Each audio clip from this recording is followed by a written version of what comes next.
এই কଳି ଯୁଗରେ ଆମ ଜଗନ୍ନାଥ ମନ୍ଦିରକୁ ଯିବେ, এই ବଳିବାମନ ମନ୍ଦିର ନିକଟରୁ ଗୋଟିଏ ଡାହାଣକୁ ଚାହିଁବେ, ଯୋଉଠି ଚୈତନ୍ୟଙ୍କ ପାଦ ଚିହ୍ନ ଅଛି।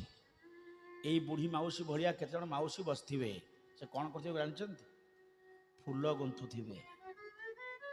ନା ଘର ଅଛି, ନା ସଂସାର ଅଛି, ନା ନାତି ନାତୁଣୀଙ୍କର ଅଝଟିଆ କଥା ସେ ଶୁଣୁଛନ୍ତି। ନାଇଁ ନାଇଁ, ମଥାରେ ତାଙ୍କର ରାଧା ପାଦ, କୋଉଠୁ ଆସିଛନ୍ତି ତାଙ୍କର ପରିଚୟ କିଛି ନାହିଁ। ସେ ମା ମାନଙ୍କୁ ପଚାରିଲେ ସେ କହିବେ ନାହିଁ ଯେ ମୋ ଘରଟା କୋଉଠି। ସଂସାରର ଦୁଃଖ ଜଞ୍ଜାଳ ସହି ସହି ଜୀବନର ଶେଷ ପାହାଚରେ ମା ପଡ଼ିଗଲା ପରେ ବିଚାର କଲା, ମନଟା ମୋର ଥକା ହେଇଗଲା, ଏ ଥକା ମନକୁ ନେଇ ମୁଁ ଚକାନନକୁ ଦେଖିବି, ଆଉ ଚକାନନ ସେବା କରିବି। କ'ଣ ସେବା କଲେ? ପ୍ରେମ ଆରମ୍ଭ ହେଲା ତାଙ୍କର। ଜୀବନ ଭରି ଯୁବତୀ ଅବସ୍ଥାରେ ସ୍ୱାମୀକି ଯେଉଁ ଦେହ ଦାନ କରିଥିଲେ ତାକୁ ସେ ପ୍ରେମ ବୋଲି ତୁଚ୍ଛ ମାନିଲେ ନା।